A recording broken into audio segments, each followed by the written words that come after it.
అండి అందరికీ ఇప్పుడు వరకు నా ఇల్లు ఎంతవరకు రెడీ అయిందో చూడండి. మామూలుగా అయితే వెనక చూస్తున్నారు కదా, స్లాబ్ లెవెల్ గోడలు అయితే మనకు ఫ్రంట్ సైడు సెంటర్లోను బ్యాక్ సైడ్ కట్టినారు. ఇంకా రెండు పక్కల సైడ్లు అయితే స్లాబ్ లెవెల్ గోడలు కట్టాలి. ఆ తర్వాత పైన బీమ్స్ కావచ్చు లేదా స్లాబ్ కావచ్చు పోస్తారనమాట. ప్రస్తుతానికైతే ఇంతవరకు అయితే పని అయింది. ఈ వీడియో పెట్టడానికి కారణం ఏంటంటే ఈరోజు నాకు మళ్ళీ కువైట్ ప్రయాణం ఉంది. ఆ తర్వాత ఎవరు వీడియో తీసి పంపిస్తారో లేదో కూడా తెలియదు అనమాట. అందుకని చెప్పేసి వీడియో తీస్తా ఉన్నాను. అడుగుల బండ అనమాట ముందు. ఇప్పుడు ఏదైతే మీరు గ్యాప్ చూస్తున్నారో ఆ గ్యాప్ వచ్చేసి దాల్బందరం వచ్చేది, మెయిన్ దాల్బందరం అనమాట. అది మామూలుగా ఆ తొట్టి ఉంది కదా, అక్కడి నుంచి ఈ పోల్స్ వేస్తున్నాం కదా, ఇదంతా ఆ పోల్ ఈ చెట్ల వరకు, అంటే ఆ రోడ్డుకి కొద్దిగా ఇట్లా ఈ పక్కనే పార్గోడ వస్తుంది అనమాట. మొత్తం ఇదంతా లోపల లోగులు ఉంటుంది. లోపలికి పోయిన తర్వాత ఇది మామూలుగా అయితే హాలు. ఈ హాల్లోంచి లోపలికి పోయిన తర్వాత మాకు వచ్చేసి లెఫ్ట్ సైడ్లో ఇది దేవుడి రూమ్కి దారి. కానీ దేవుడి రూమ్ ఇంకా కట్టలేదన్నమాట. దేవుడి రూమ్ నిదానంగా కడతారు. అది వచ్చేసి డైనింగ్ హాల్ అనమాట. డైనింగ్ హాల్లోకి ఓపెన్ కిచెన్ అవట్లా.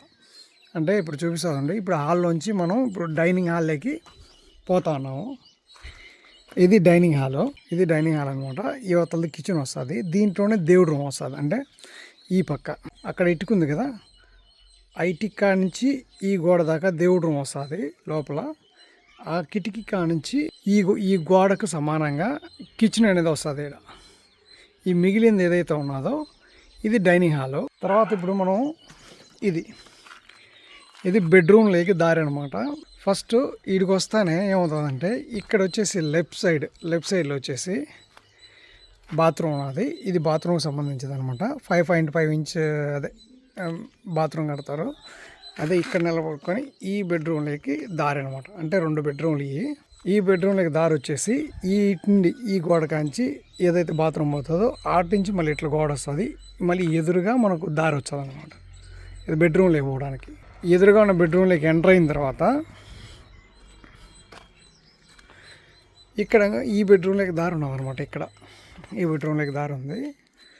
ఇది వచ్చేసి ఈ దారిలో డ్రెస్సింగ్ ఏరియా ప్లస్ షవర్కి సంబంధించింది వస్తుంది అనమాట. అంటే ఇప్పుడు నేను నిలబడుకున్న బెడ్రూమ్లోంచి ఇక్కడికి వెళ్తాం. అంటే ఇక్కడ వచ్చేసి ఈ బెడ్రూమ్లో ఏదైతే నేను చెప్పానో అక్కడ దారి ఉందని ఇక్కడ ఈ గోడకు సమానంగా గోడ వచ్చేస్తుంది ఇక్కడ. అప్పుడు అది సపరేట్ అయిపోతుంది. దీనికి మాత్రం ఈ విధంగా అటాచ్డ్ ఉంటుంది అనమాట. ఇక్కడి నుంచి ఈ విధంగా.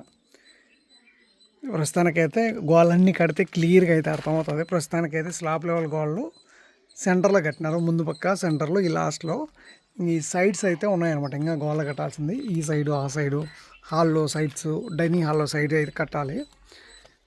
ఈరోజు నాకు తెలిసి అయిపోతాయి అనుకుంటున్నాను నేను. నా ప్రయాణం కూడా ఈరోజే ఉన్నది.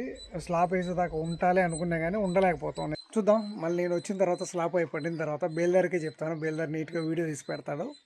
ఆ తర్వాత మీకు క్లారిటీగా అర్థమవుతుంది. ఇప్పుడు సింపుల్గా ఒక రౌండ్ అనేది వేస్తాను ఇంటి చుట్టూ. చూడండి, మీకు ఒక ఐడియా వస్తుంది ఇల్లు ఎంత ఉన్నది, ఎంత కాస్ట్ పడవచ్చు అని మీరు అనుకుంటున్నారో కామెంట్ చేయండి. మీరు కామెంట్ చేయాలని చెప్పేసి నేను పూర్తిగా ఇంటి చుట్టూ ఒక రౌండ్ అయితే వేస్తా ఉన్నాను. చూసిన తర్వాత మీ ఒపీనియన్ ఒకసారి చెప్పండి, ఎంత ఖర్చు అవ్వచ్చు. వీడియో నచ్చితే లైక్ చేయండి, మన ఛానల్ సబ్స్క్రైబ్ చేసుకొని ఫాలో అయ్యేదని ట్రై చేయండి.